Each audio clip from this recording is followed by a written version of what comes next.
When we're looking at the serving sizes, it's important to remember that a cup of milk or a calcium fortified soy milk is equivalent to a cup of yogurt, 1.5 ounces of hard cheese, a third of a cup of shredded cheese, 2 ounces of American cheese, half a cup of ricotta cheese, 2 cups of cottage cheese. Okay, so when we're planning a meal, these are the equivalents, equivalent to a cup of milk, and it's based on the amount of calcium that's in those foods. So anyone 9 years or older needs about 3 cups of servings daily. This list shows what counts as a cup of milk because each contains as much calcium as in a cup of milk, which is about 300 milligrams. How about the protein group? In the protein group, it includes not only animal foods, but also plant sources of protein. So we have our meat, our poultry, our fish, dried beans and peas. We have eggs, nuts and nut butters, seeds, and also soy products. So it's a very, very good group, inclusive of all the different proteins. And when we're incorporating animal protein, the guidelines would suggest that animal protein should be lean or low fat, such as the list included on this slide. So you have round steak, flank steak, even tenderloin, sirloin. Generally, anything that has the word loin in it means lean. And if it has some visible fat, it's important to trim that. And then, of course, cooking with a dry heat or moderate amount of vegetable oil would allow the food to not have additional fat in it.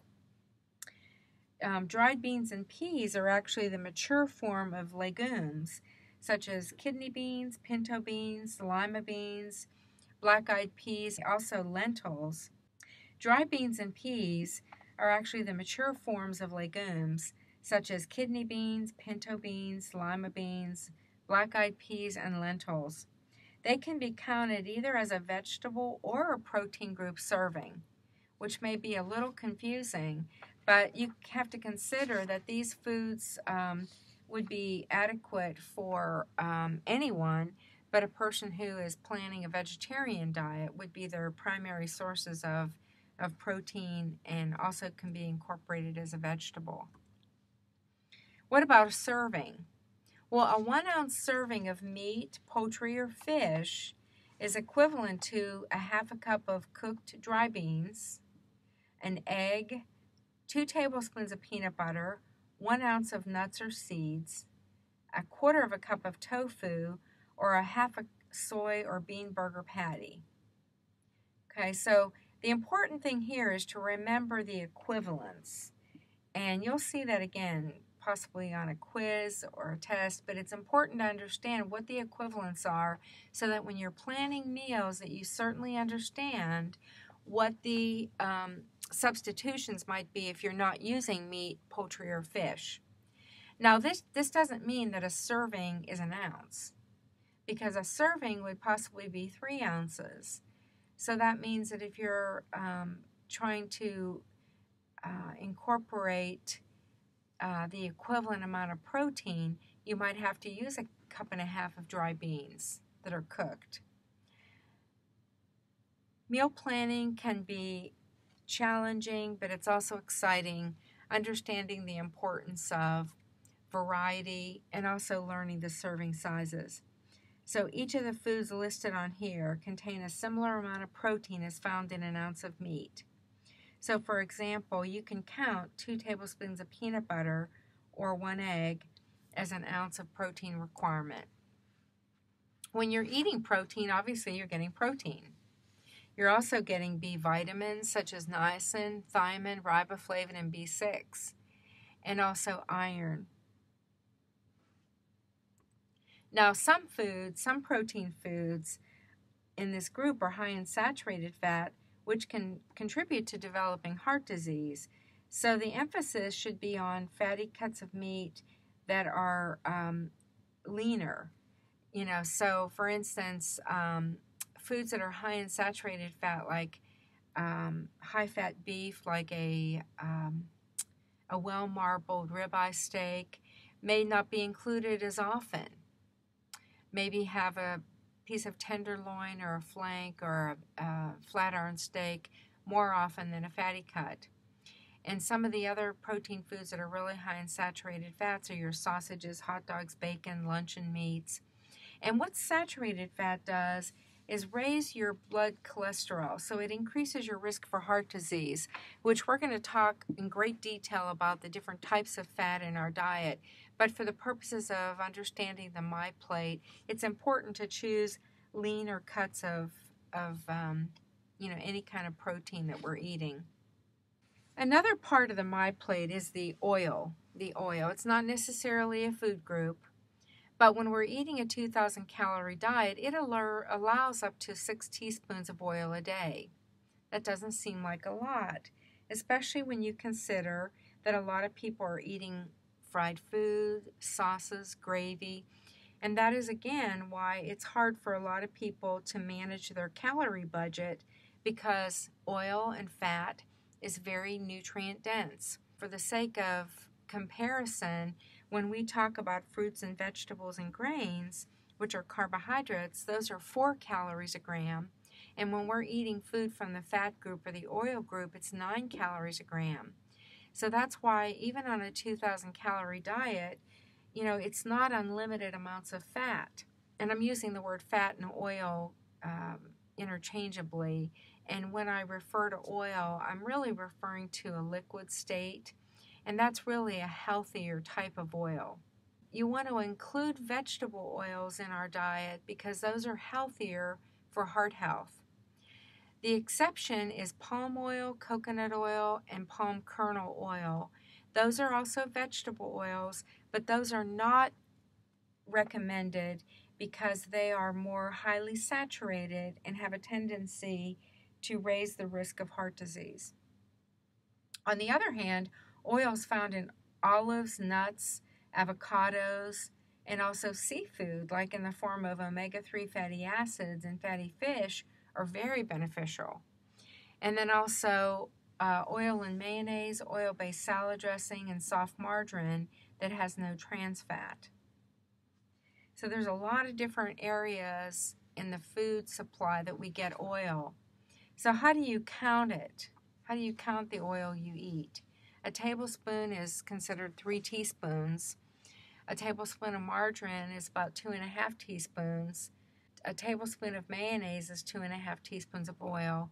And 2 tablespoons of Italian dressing is 2 teaspoons of oil. Anytime you're working with menu development, recipe development, it's always important to try to replace your solid fats with oils and use them sparingly. Okay, the My Plate also incorporates empty calories, even though there's not a visual for that on the My Plate icon. Empty calories are calories from saturated fats and added sugars. And what they do is they add few or no nutrients to the diet. So when we incorporate the calorie budget for each individual person, everyone has an allowance for empty calories.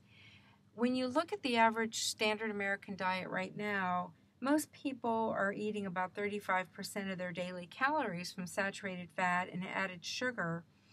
And the My Plate, just as a general rule, incorporates no more than about 10% of our calories from added sugar every day. So let's say you're eating a diet of 2,000 calories. That means that you shouldn't really eat more than 200 calories from, empty calories every day.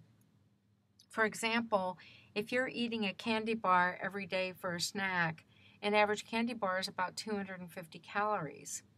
Half a cup of ice cream is 350 calories. An average dessert can be 350 calories. So therefore, when you're eating a lot of sweets and sugar that have a lot of fat in them, you're getting an awful lot more calories than is recommended for your daily allowance. So those kinds of things might be, saved for special occasion. So where do we find saturated fats and added sugars? Saturated fats are naturally found in foods such as beef and whole milk. It's also found in butter, stick margarine because of the hydrogenation process, shortening, the fat on your beef, the skin on your chicken, and also hydrogenated fats. And that's a process where hydrogen is blown into the fat to turn it from a liquid state to a hard state, a hardened state. And we're going to cover that in great detail in our fat chapter. Added sugars are, sugars such as white sugar, high fructose corn syrup that are found in all of our sugary foods, like I mentioned, pies, cakes, cookies, candies, soft drinks. And they're also added to food or beverages at the table, like in cereals or in yogurt. There's sugar added everywhere. And that's why in a few minutes we're going to be talking about the food label and why it's very critical to understand the difference between natural sugars when you eat a piece of fruit or dried fruit as opposed to sugar that's added to your food that's not really necessary. There's a lot of foods that provide empty calories in our diet, and by empty I'm referring to foods that are highly savory, but they don't really have a lot of nutritional value, such as your pastries, your donuts, even energy drinks. Energy drinks should be used for a replacement beverage, not to just have, as a snack food or to grab with your meal, because they contain a lot of sugar.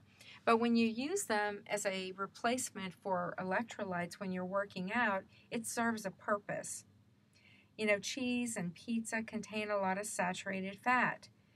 I'm not referring to the fact that you shouldn't eat them. It's just that understanding that they really do contain a lot of ingredients that may not be beneficial for heart health. And then, of course, ice cream and everyone's favorite, sausages, hot dogs, bacon, ribs, etc. There's foods that are very empty calories, such as sweetened canned fruit, like sweetened applesauce. You can get the plain, unsweetened. The ones that are sweetened have so much more added sugar. Cereals, sugar-sweetened cereals have a ton of sugar compared to instead of a frosted flake, you can get a regular brand flake and add your own sugar. You might not use as much.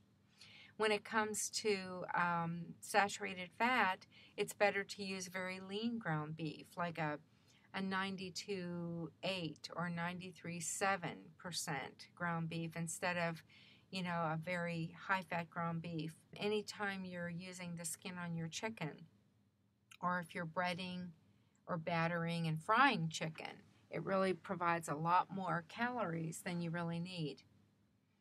So foods that have few or no empty calories would be your unsweetened applesauce and leaner meat, chicken breast without the skin, fat-free milk.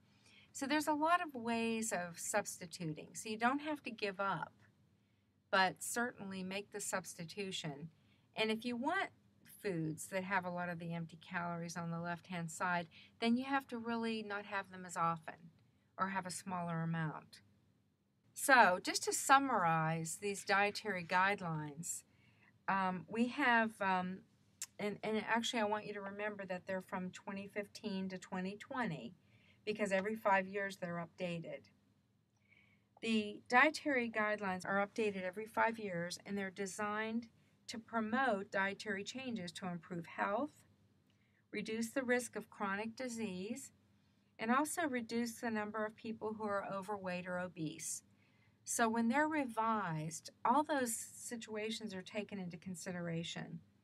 The guidelines focus more on eating patterns than individual nutrients, such as fat and other protein and carb and vitamins and minerals. Eating patterns are a combination of all foods and beverages that you eat and drink over time, and those are referred to as your diet or your customary way of eating. You don't eat nutrients in isolation, but rather in foods. So the total picture of what you eat and drink make up an eating pattern.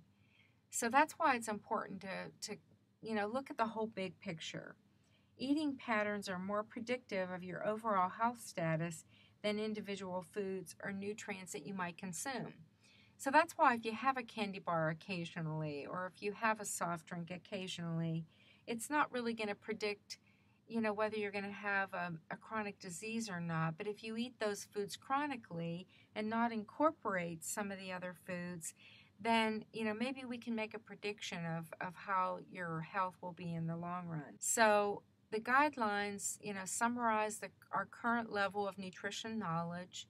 It makes recommendations for healthy eating.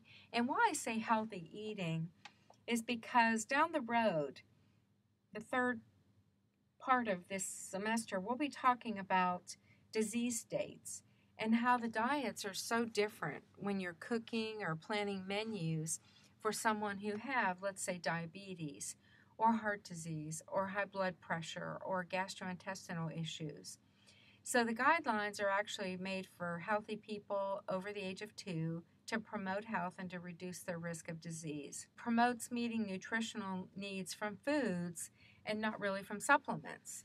So all the recommendations that are made are, made with the assumption that if you eat a well-balanced diet, that you don't need supplements. And it really supports the eating patterns based on the Mediterranean diet and more of the plant-based diets. We're going to be talking more in the future about Mediterranean, vegetarian, and also the DASH diet, which stands for Dietary Approaches to Stop Hypertension. It's also a very good #1 rated diet by the U.S. News and World Report, and it's based on more of a plant-based eating. Statistics and surveys show that 75% of Americans have a diet low in vegetables, fruits, dairies, and oils. So a lot of people are not getting the things that really keep us healthy. And that's why, as a culinary professional, it's really our responsibility to help change that.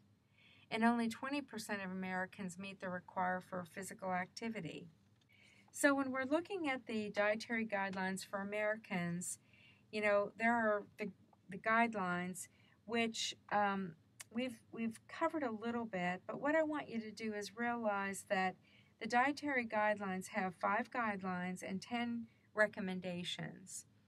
And the reason why I'm repeating and reiterating this is this particular chapter is so very important in menu planning. And that's really the basis for taking this class. The 2015-2020 guidelines provide the guidelines and recommendations that encourage healthy lifestyle, achieve and attain a healthy body weight, and also support nutrition adequacy and also reduce the risk of heart disease and chronic disease. The #1 guideline is to follow a healthy eating pattern across your lifespan. And all food and beverages matter.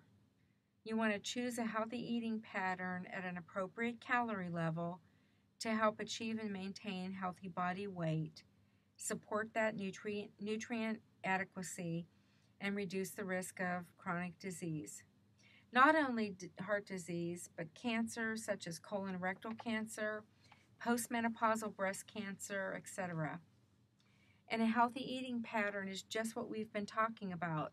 A variety of fruits and vegetables, grains, of which half should be whole grain, fat-free and low-fat dairy, including milk, yogurt, and cheese, a variety of protein sources, including animal sources and plant food. Not only that, but also a low amount of saturated fat and trans fats, a low amount of added sugars and sodium. The second guideline is to focus on variety, nutrient density, and the amount of food you're eating. So to meet the nutrient needs within calorie limits, it's important to choose a variety of nutrient-dense foods within all the food groups. By eating a variety, you're definitely more likely to get the nutrients that you need. And that's why we always say there's no such thing as a perfect food. To get a more balanced diet, it's important to get variety. The third guideline is limit calories from added sugars and saturated fats and reduce sodium intake. To consume an eating pattern low in added sugars, saturated fats, and sodium, it's important to cut back on foods and beverages that are higher in these components and limit sugar to 10% of our total calories per day. And that amounts to about 12.5 teaspoons of sugar for someone who's on a 2,000 calorie diet. That's the amount in a 16-ounce cola drink. Saturated fats should also be limited to less than 10% of the total calorie intake, which we will cover in more great detail in the fat chapter. Another guideline suggests that we shift to a healthier food and beverage choice. So always think about that nutrient density, whether it's foods or beverages, across and within all food groups in place of less healthy choices. You also want to consider cultural and personal preferences to make these shifts easier to accomplish and maintain. Small changes over time can make a really big difference in our diet. And like I mentioned when we were looking at the different meals, stirring vegetables into eggs for breakfast and, mixing veggies into casseroles, choosing whole grain pastas in place of white bread is not easy for some people. But doing it slow and steady, obviously in the end can make a big impact on your health and the health of your clients. Number 5 is support healthy eating patterns. Everyone has a role in helping create and support healthy eating in all different types of settings, from home to schools to work to communities. So there's a lot of things to consider when we're doing meal planning. And if you're really wanting to dive deeper into this, I really recommend that you refer to your chapter 2. There's a chart, it's called Figure 2-10, for a comprehensive list of all these different recommendations. It's on page 50 in your textbook. So not only do we have guidelines, but we also have the key recommendations. And this is, again, diving a little deeper into how to consume or how to plan healthy eating patterns. And you can look at all these in great detail in chapter 2. We want to always focus on reducing saturated fat and trans fats. Trans fats are created when scientists take an oil and change the chemical composition by adding hydrogen. When you're eating a whole food diet, you don't have as much of a concern about that. But animal foods tend to be higher in saturated fats, except for seafood. Seafood is very low in saturated fat. That's why it's an excellent protein source. Plant foods have a lot more monounsaturates and polyunsaturates, so there's not as much of a concern, except for coconut oil, palm kernel, and palm oils. When you look at the recommendations for the dietary guidelines, we're suggesting less than 10% of our calories coming from that group. So it's best to substitute olive oil, canola oil, grapeseed oil. There's a lot of good ones. If you're making a salad, use a walnut oil instead of some of the other choices to add flavor, variety, and also to vary the type of fat you're getting. So here's just a picture of all the different kinds of saturated fats in our diet, and there's a lot of them.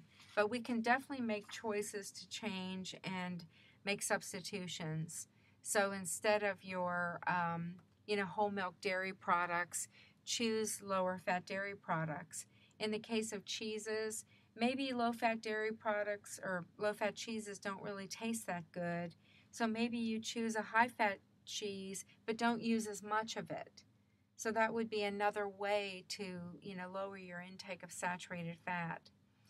Trans fats are found in a lot of prepared baked goods, donuts, frozen pizzas, biscuits, ready-made frosting. There's a push to continually reduce the amount of trans fats in our food chain, but it's important to be aware of where we're getting it, because we shouldn't tolerate trans fat at all. it really is harmful from a perspective of heart disease. And these are some of the foods that are, extremely high in sugar and also added sugar and saturated fat. Sodium is another ingredient that we have to really watch out for, especially with those highly processed foods. Salt is probably the number one ingredient that has sodium. Salt contains sodium chloride, 60% sodium, 40% chloride. So when you're using a lot of salt, it's contributing a lot of sodium to our diet, which can potentially create a problem for fluid retention and also blood pressure. When we look at the average American diet, it may not necessarily be that salt per se is the big culprit. It could be that people are eating just way too many highly processed foods, and that's why it's important to be aware of where it comes from. Foods like pizza, processed chicken that's already been breaded or battered and fried, like nuggets, any of your cold meats, your sausages, bacon, canned and frozen foods. Soups are really high in sodium. 1 cup of canned soup is about 1,000 milligrams of sodium. So some of these foods can be purchased or prepared to lower the sodium, and that's always going to be the goal. If you're dealing with a certain patient population, let's say you're cooking at an assisted living center or at a cardiac hospital, you really have to be aware of these things, and there's always ways of adding flavor to food as opposed to adding salt. There's always ways of flavoring food as opposed to adding canned goods. So it's really important to consider the choices. Now, the dietary guidelines suggest that we also incorporate activity. And you can't really talk about nutrition without incorporating some information about physical activity.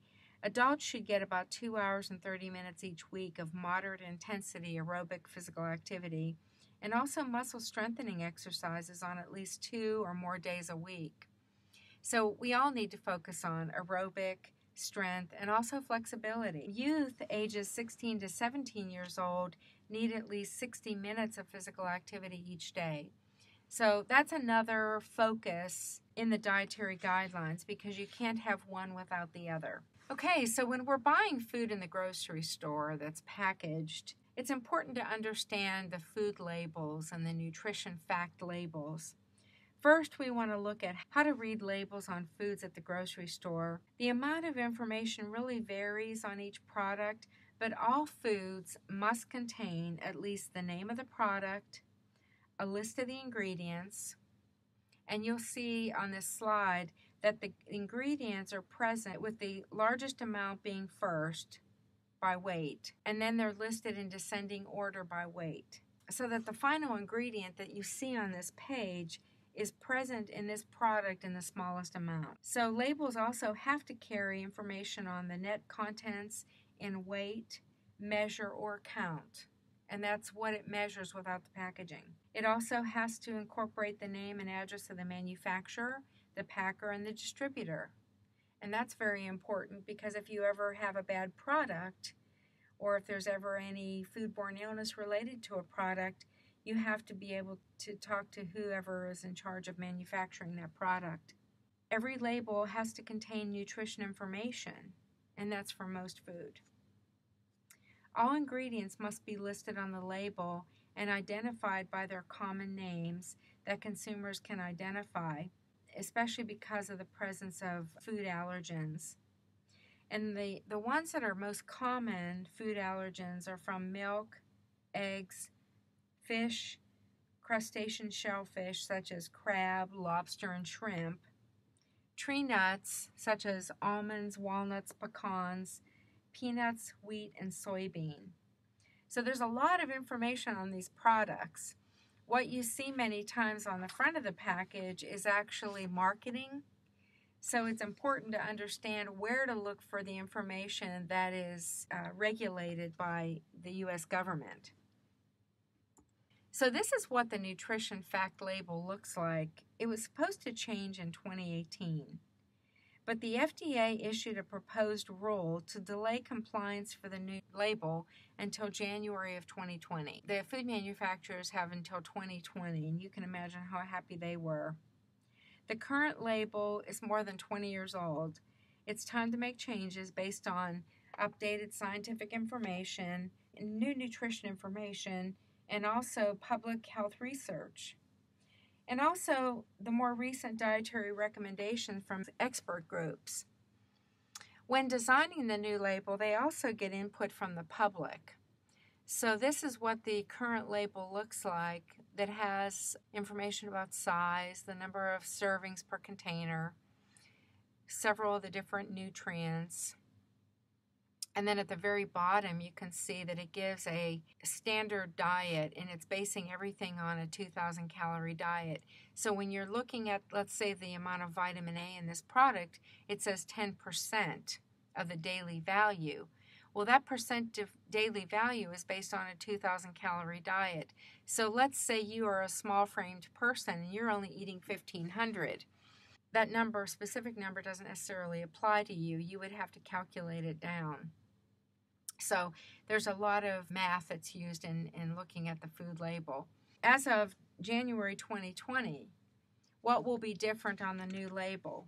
If you're purchasing some food now in the grocery store, you'll notice that voluntarily a lot of the companies have already started using it. One company in general is the Frito-Lay company. So on their snack foods, they've already included what's going to be changing.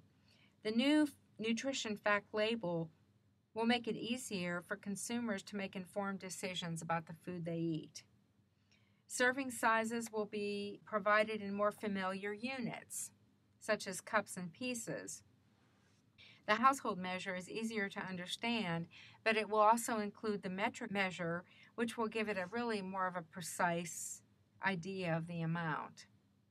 Some servings will increase and others will decrease, because by law, the serving sizes must be based on the amount of food and drink that people typically consume, not how much they should consume.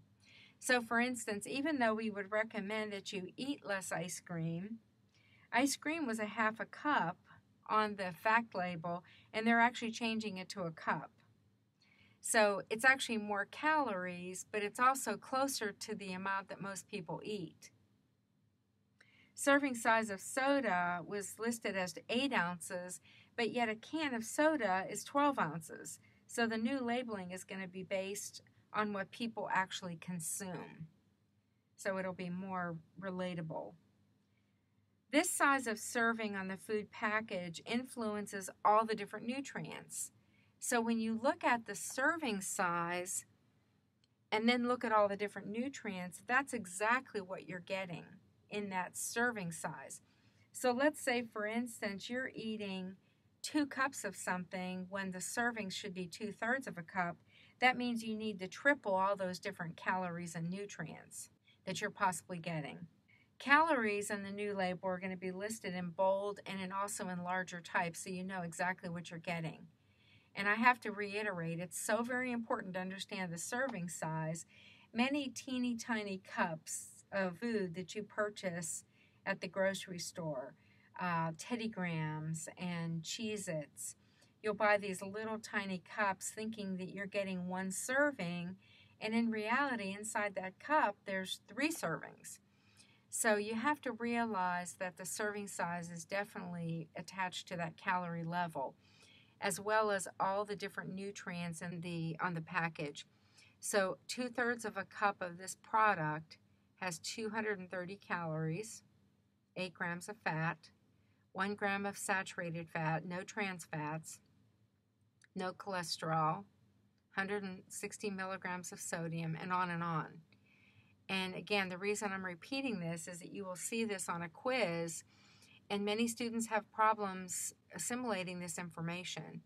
So if I'm telling you what would happen if I ate 2 full cups of this, then you have to realize that you have to do your math and multiply that number to show the increased number of calories and different nutrients. Another thing that's going to be added to the new label, which will be a great update, will be the added sugars. Added sugars are foods that are added during processing, such as the difference between shredded wheat and frosted shredded wheat. The sugar that's actually added, not the sugar that's naturally found in products like milk. Milk has natural sugar called lactose. But if they make the milk into strawberry milk or chocolate milk and add sugar, that is what we mean by added sugar.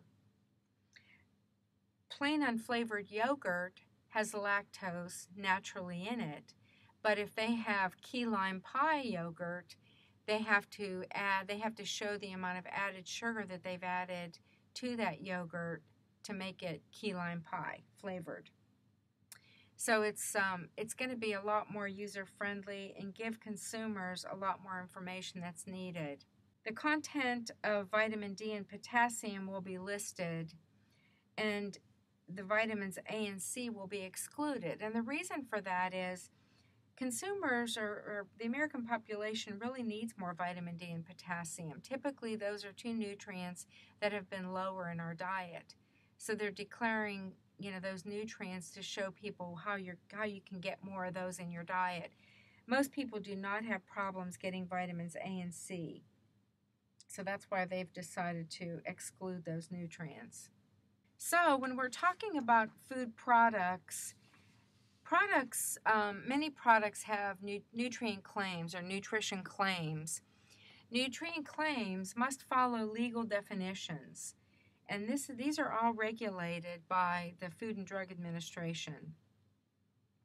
They have to describe the nutrient composition of a food.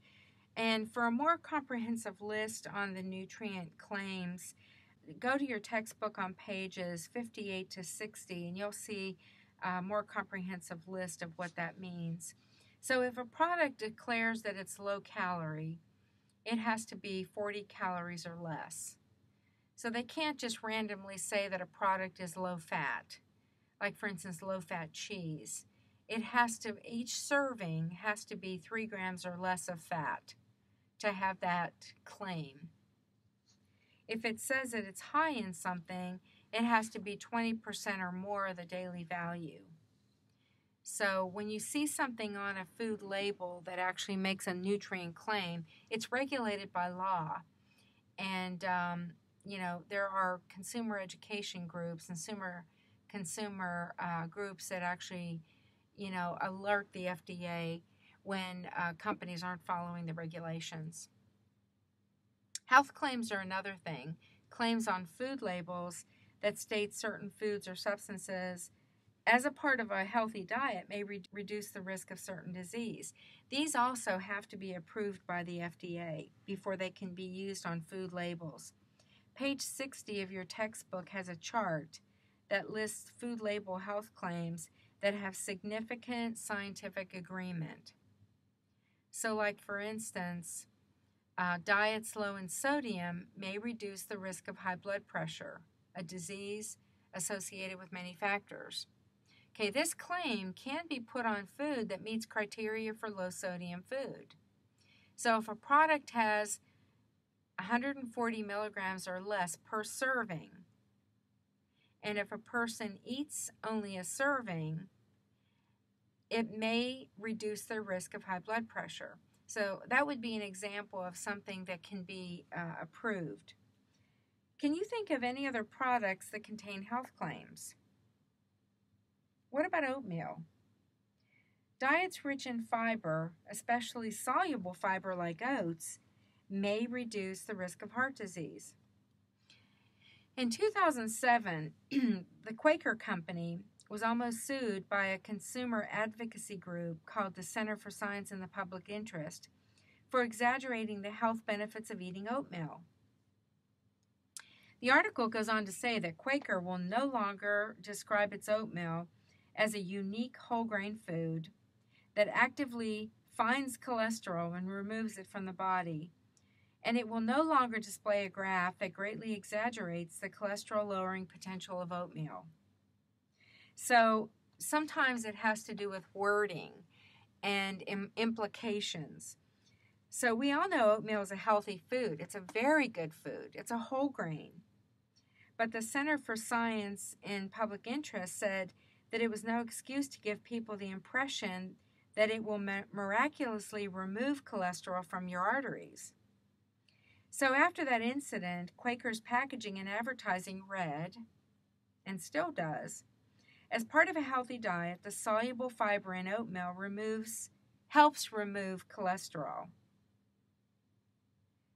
So after that incident, Quaker's packaging and advertising then read, as part of a healthy diet, the soluble fiber in oatmeal helps remove cholesterol, and 3 grams of soluble fiber per day from oatmeal may reduce heart disease risk as a part of a heart-healthy diet.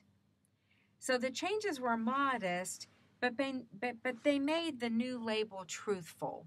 And that's the important thing about health claims. Companies can't just make these miraculous statements, magic statements. It has to really be scientifically factual. What about menu labeling? On May 7th, 2018, the slide actually says 2017, so you can tell because of the new administration and all the changes, it didn't go into effect until 2018. But that 2018 was the actual compliance date for the menu labeling final rule. On this date, consumers had access to calorie and nutrition information in certain chain establishments that were covered by the rule. And the rule applies to restaurants or retail establishments that have at least 20 or more locations. And that's, takeout food, foods that you serve yourself, popcorn at the movie theater, ice cream, alcoholic beverages. So covered establishments must disclose the number of calories contained in standard items that are on the menu or on the menu board. For self-serve foods and foods on display, calories have to be listed in close proximity to the food. And then businesses, upon request, have to provide information on total calories, total fat, saturated fat, trans fat, cholesterol, sodium, total carbs, sugar, fiber, protein. So, when this was initiated or even first started talking about it, dietitians and chefs and restaurant owners became a lot more, had better relationships, because it's so important to think about using people who really know what they're doing to find out this information. So calories and nutrient contents of food are decided upon by using different computer access programs that actually calculate that nutrition information. And it became a real headache for a lot of restaurants, and it really affects so many different things, menu changes, etc. So 2 different statements have to be displayed, one indicating that this information is available upon request, and the other information about the daily calorie intake. And it's been in effect now for quite a while because a lot of people voluntarily chose to use it, but it affects so many different decision making in the different restaurants. So labeling is a part of our everyday culture, and the goal was really to try to change consumer behavior. This is an example of calorie information on a menu, and it must be very clearly displayed. The calorie count can't be smaller than the name or price of the menu item, so whichever is smaller. So it's really made a big challenge for restaurant owners, but it's also very good information for everyone. It's caused chefs and culinary professionals to really possibly change some of their menu items to more balanced items. So planning menus gives you an opportunity to include a variety of food from all the different food groups, especially food from the subgroups that provides nutrients that are often really low in the American diet. It provides a chance to balance sugar, fat, and sodium to maintain healthier levels over time. So to ensure that your menus follow the concepts that are described by the dietary guidelines that we've been talking about for 2 chapters, use these 16 questions. There's also a chart listed on page 60 in your textbook. So the next 3 slides actually asks a lot of questions which you can use when you're planning your meals. So it's a good way to it's a good built-in mechanism of who, what, when, where, why. If you're planning meals and developing recipes that are very health conscious. So you can go through some of these. So to summarize this chapter, the cornerstone of a healthy diet are adequacy, balance, moderation, and variety. Various nutrition standards, such as the Dietary Guidelines for Americans and the My Plate, are built on that foundation. They should be used for the basis of menu planning and recipe development for balanced meals. While it's not necessary for chefs and culinary professionals to know very specific amounts needed for every nutrient, it's so helpful for you to understand the tools that were developed to implement national health policy and to consider how menus and recipes might better fulfill nutrition requirements. So as people seek more healthful or balanced food in restaurants and other food service settings, the chef who understands how the cornerstones of nutrition are reflected in current standards and tools will have a head start in meeting consumer demands. Until next time, be watching and listening for Nutrition in the News.